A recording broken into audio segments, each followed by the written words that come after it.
Hello again! It's time for our reading of the witches.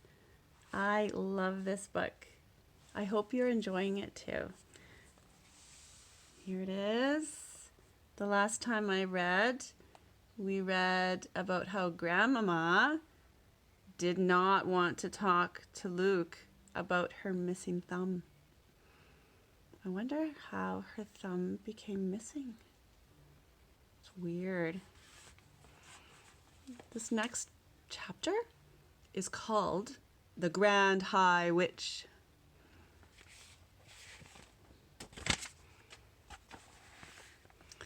The next day, a man in a black suit arrived at the house carrying a briefcase, and he held a long conversation with my grandmother in the living room.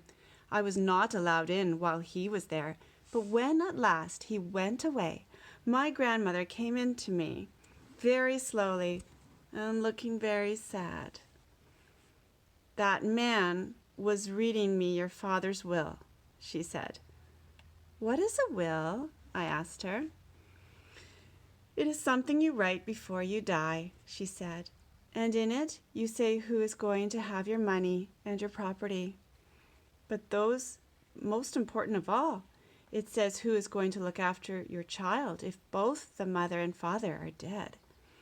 A fearful panic took hold of me. "It did say you, Grandmama," I cried. "I don't have to go to somebody else, do I?" "No," she said. "Your father would never have done that. He has asked me to take care of you for as long as I live. But he has also asked that I take you back to your own house in England. He wants us to stay there." "But why?" I said. "Why can't we stay here in Norway? You would hate to live anywhere else. You told me you would." "I know," she said, "but there are a lot of complications with money and with the house that you wouldn't understand. Also, it's said in the will that although all your family is Norwegian, you were born in England and you have started your education there, and he wants you to continue going to English schools."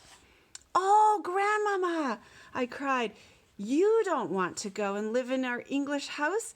I know you don't." "Of course I don't," she said, "but I'm afraid I must. The will said that your mother felt the same way about it, and it is important to respect the wishes of the parents." There was no way out of it. We had to go to England, and my grandmother started making arrangements at once. "Your next school term begins in a few days," she said, "so we don't have any time to waste." On the evening before we left for England, my grandmother got on to her favorite subject once again. "There are not as many witches in England as there are in Norway," she said. "I'm sure I won't meet one," I said. "I sincerely hope you won't," she said, "because those English witches are probably the most vicious in the whole world." As she sat there, smoking her foul cigar and talking away, I kept looking at the hand with the missing thumb. I couldn't help it. I was fascinated by it, and I kept wondering what awful thing had happened that time when she had met a witch. It must have been something absolutely appalling and gruesome. Otherwise, she would have told me about it. Maybe the thumb had been twisted off, or perhaps she had been forced to jam her thumb down the spout of a boiling kettle until it was steamed away. Or did someone pull it out of her hand like a tooth? Ugh! I couldn't help trying to guess. "Tell me what those English witches do, Grandmama," I said. "Well," she said, sucking away at her stinking cigar, "their favorite ruse is to mix up a powder that will turn a child into some creature or other that all grown-ups hate." "What sort of creature, Grandmama?" "Often it's a slug," she said. "A slug is one of their favorites. Then the grown-ups step on the slug and squish it without knowing it's a child." Oh, and there's a picture of a slug in the book here.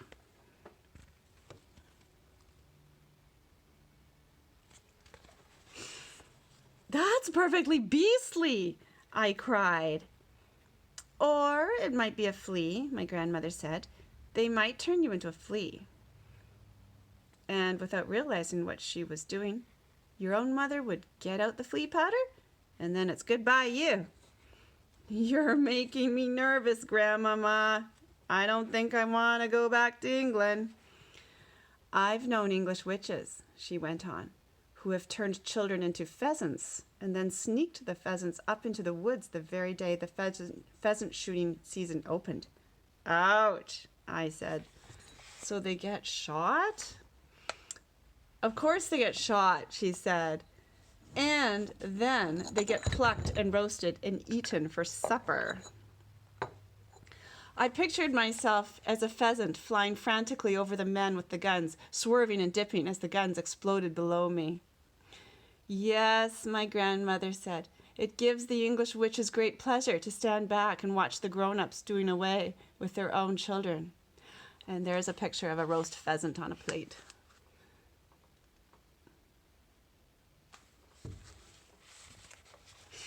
I really don't want to go to England, Grandmama. Of course you don't, she said. Nor do I. But I'm afraid we have to go. Are witches different in every country? I asked. Completely different, my grandmother said. But I don't know much about the other countries. Don't you even know about America? I asked. Not really, she answered. Although I have heard it said that over there the witches are able to make the grown-ups eat their own children. Never, I cried. Oh, Grandmama, that couldn't be true. I don't know whether it's true or not, she said. It's only a rumor I've heard. But how could they possibly make them eat their own children? I asked. By turning them into hot dogs, she said. That wouldn't be too difficult for a clever witch. Does every single country in the world have its witches? I asked. Wherever you find people, you find witches, my grandmother said. There is a secret society of witches in every country. And do they all know one another, Grandmama? They do not, she said. A witch only knows the witches in her own country. She is strictly forbidden to communicate with any foreign witches. But an English witch, for example, will know all the other witches in England. They are friends. They ring each other up. They swap deadly recipes. Goodness knows what else they talk about. I hate to think. I sat on the floor watching my grandmother. She put her cigar stub in the ashtray and folded her hands across her stomach. Once a year, she went on, the witches of each separate country hold their secret meeting. They all get together in one place to receive a lecture from the Grand High Witch of all the world. From who? I cried. She is the ruler of them all, my grandmother said. She is all powerful. She is without mercy. All other witches are petrified of her. They see her only once a year at their annual meeting. She goes there to whip up excitement and enthusiasm and to give orders. The Grand High Witch travels from country to country attending these annual meetings. Where do they have these meetings, Grandmama? There are all sorts of rumors, my grandmother answered. I have heard it said that they just book into an hotel like any other group of women who are holding a meeting. I have also heard it said that some very peculiar things go on in the hotels they stay in. It is rumored that the beds are never slept in, that there are burn marks on the bedroom carpets, that toads are discovered in the bathtubs, and that down in the kitchen the cook once found a baby crocodile swimming in his saucepan of soup. My grandmother picked up her cigar and took another puff, inhaling the foul smoke deeply into her lungs. Where does the Grand High Witch live when she's at home? I asked. Nobody knows, my grandmother said. If we knew that, then she could be rooted out and destroyed. Witchophiles all over the world would have spent their lives trying to discover the secret headquarters of the Grand High Witch. What is a witchophile, Grandmama? A person who studies witches and knows a lot about them, my grandmother said. Oh, and there's a picture of the chef with the soup. And look at that. There's a crocodile in the soup. Ah. Are you a witchophile, Grandmama? I'm a retired witchophile, she said. I am too old to be active any longer. But when I was younger, I traveled all over the globe trying to track down the Grand High Witch. I never came even close to succeeding. Is she rich? I asked. She's rolling, my grandmother said. Simply rolling in money. Rumor has it that there is a machine in her headquarters which is exactly like the machine the government uses to print the banknotes you and I use. After all, banknotes are only bits of paper with special designs and pictures on them. Anyone can make them who has the right machine and the right paper. My guess is that the Grand High Witch makes all the money she wants and she dishes it out to witches everywhere. What about foreign money? I asked. Those machines could make Chinese money if you want them to, my grandmother said. It's only a question of pressing the right button. But Grandmama, I said, if nobody has ever seen the Grand High Witch, how can you be so sure she exists?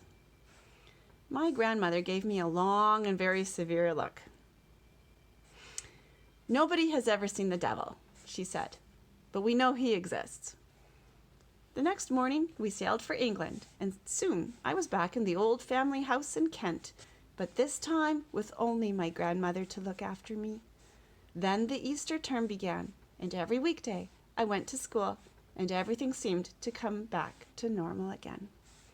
Now, at the bottom of the garden, there was an enormous conker tree, and high up in its branches, Timmy, my best friend, and I had started to build a magnificent treehouse. We were able to work on it only at the weekends, but we were getting along fine. We had begun with the floor, which we built by laying wide planks between two quite far apart branches and nailing them down. Within a month, we had finished the floor. Then we constructed a wooden railing around the floor, and that left only the roof to be built. The roof was the difficult bit. And there's a picture of Luke building his treehouse, putting the roof on.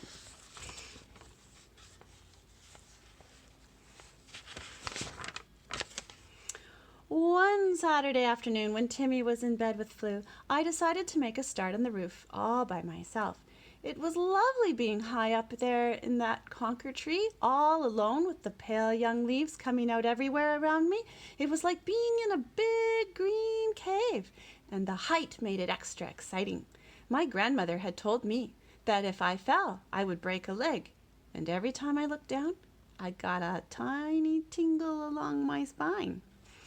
I worked away, nailing the first plank on the roof. Then, suddenly, out of the corner of my eye, I caught sight of a woman standing immediately below me. She was looking up at me and smiling in the most peculiar way. When most people smile, their lips go out sideways. This woman's lips went upwards and downwards, showing all her front teeth and gums. The gums were like raw meat. It is always a shock to discover that you are being watched when you think you are alone. And what was this strange woman doing in our garden anyway? I noticed that she was wearing a small black hat, and she had black gloves on her hands, and the gloves came nearly up to her elbows. Gloves! She was wearing gloves. I froze all over. I have a present for you, she said, still staring at me, still smiling, still showing her teeth and gums. I didn't answer. Okay, I think that's enough for today. So I'll read you the next bit next week. Bye-bye.